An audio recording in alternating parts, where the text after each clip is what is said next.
It is foreseeable that in the coming few years, questions and claims like, remember the time we used to hang out together in the real world, to drop real birthday parties, celebrate people's marriages?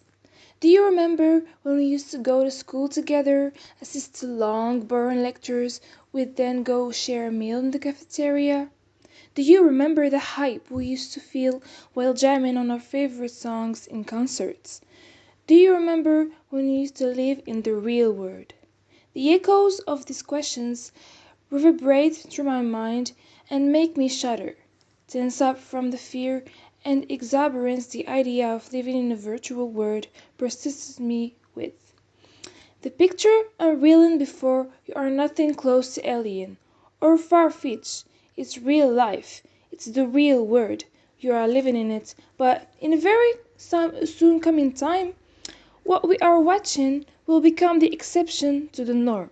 The norm where people connect with each other virtually through VR, holograms, and other newfangled and recently nascent technologies. This is not a joke. The metaverse is real, and we are on the cusp of a shift. In this very juncture of history, giants like Facebook and Microsoft are in a race to catch the jackpot, to integrate the world in a new wave of technology that aims to connect people, but not through messages and FaceTime. It's through virtual realistic 3D sets and other new technologies that will certainly trigger the revolution and rebuild the parameters through which we connect and communicate. As we all saw, 2021 brought a lot of changes in terms of technologies. This year is the year of metaverse. A lot of big companies started investing in this VR technology, such as Facebook, also known now as Meta, and Microsoft. At least $10 billion is the number that Facebook expects the metaverse project will cost.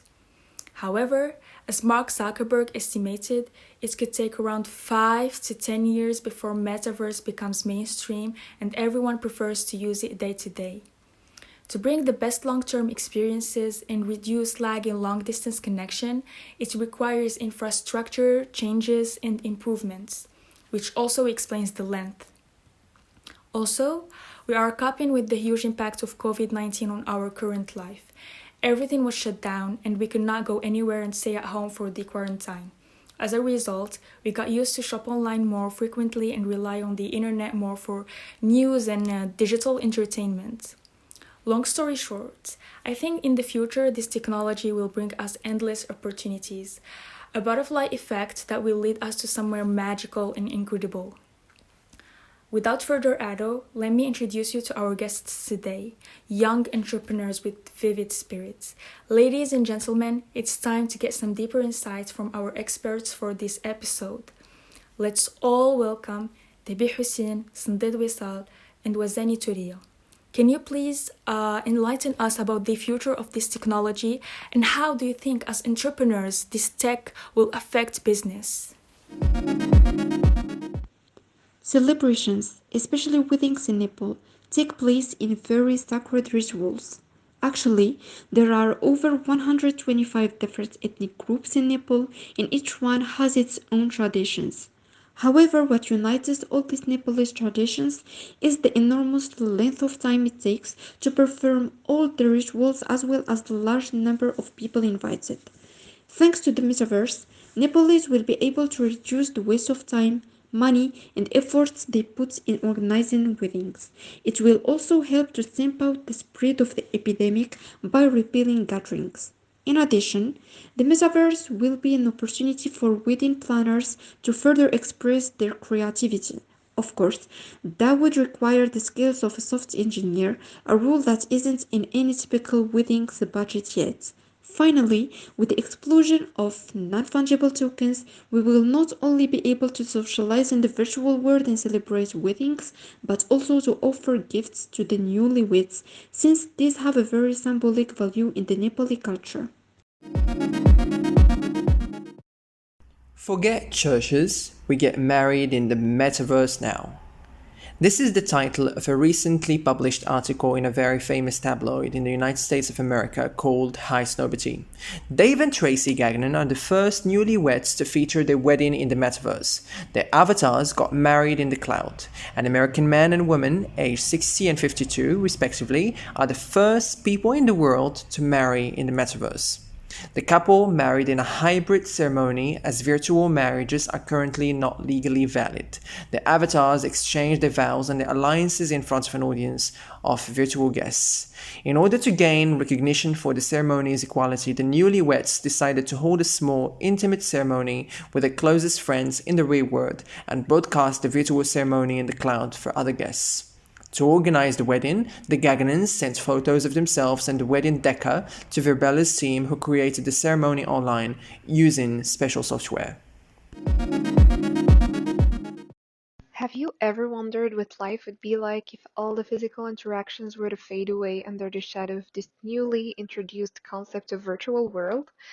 In a country where hospitality, sharing, and being together is a must, to a collectivist society that believes in the importance of family, friends, and reunions, to a community that has always been united through delight and sorrow, through thick and thin.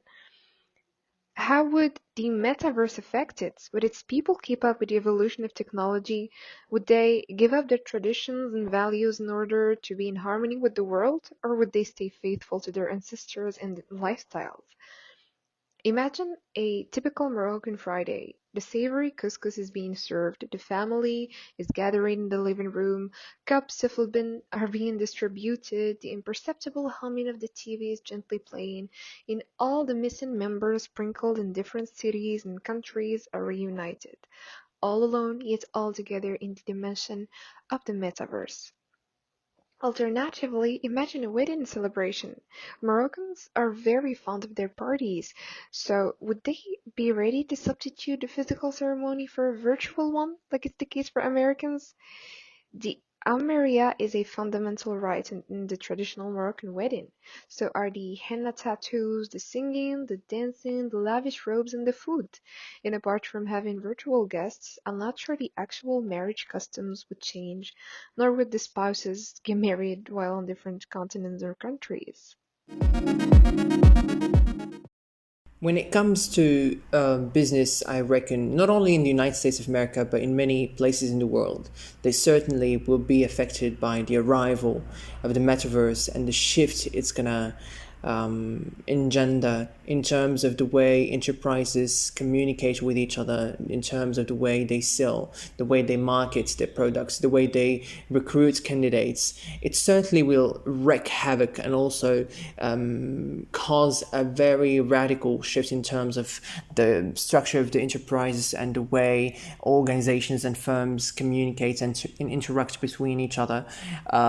So in the foreseeable future, I think more multicultural structures will emerge because people, enterprise will look for people from different places in the world. So people should be and will be dutifully trained in terms of dealing with people from other cultures and to adapt their behaviors to the multicultural environment of work. This is something that's going to be not only a new bizarre discipline that's going to need to be studied and fully understood, but it will be the norm. And in terms of the way sales will happen, I think it's going to be more easier because a lot of barriers in terms of exploitation will be banished and expounded, whisked away from the table, because the metaverse, if it will do something, it will make connections easier and softer, and the taxes on the coast less expensive. I personally believe that this new dimension of the metaverse would truly constitute an opportunity for many businesses here in Morocco, rather than a threat. It can be an important lever of development and growth. It would facilitate the interactions with the different suppliers scattered around the world, but also the workers that custom make different kind of pieces and products. Expenses would decrease exponentially, giving companies a larger margin to invest and expand, but also the chance to become worldwide brands and dive into the international commerce space. I think it would also allow the human resources departments to headhunt and contact new recruits easily without going overseas, thus reducing recruitment costs. My company and I recently got a foretaste of what this promising technology would bring. We were to actually meet with the designer in Rome, Italy, but we decided to do it online instead, which ended up efficient and time saver. We signed the contract and started our partnership a few days later. So yeah, with the metaverse, the experience would undoubtedly be successful and lead to greater satisfaction. To sum up, I think this is going to help many Moroccan companies flourish and expand. As a young businesswoman, it seems very beneficial for me to be able to watch conferences informations with virtual reality rather than watching them on a flat screen. Later, we will go into MetaWorld manufacturing, where an engineer in Germany might digitally enter a factory in Nepal and show its workers how to repair a broken machine or vice versa. Then the MetaWorld will lead to the production of growing numbers of virtual products. However, I assume that the production of digital elements of the meta world is likely to widen the technological gap between rich and poor countries. In fact, high tech countries that have the best internet infrastructure and digital workforces will benefit the most. Many companies in my country see that the fact that the meta world will allow people to work from anywhere opens an opportunity for Nepal to be a world's manufacturing hub. But it's undeniable that just like Nepal as an undeveloped country missed the opportunity to become the world's back office with the internet, it may miss the opportunity to become the world's factory with the meta world. Actually, the problem isn't technology. The problem is Nepal's lack of vision and ability to take advantage of the opportunities it already has. All this being said, I would recommend to build a very fast internet infrastructure in Nepal as in the other undeveloped countries to teach our country's children how to code and make sure that our companies find a place in the new digital manufacturing supply chains.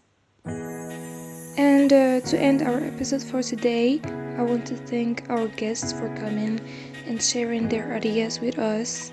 And I want to thank you all for listening, and goodbye.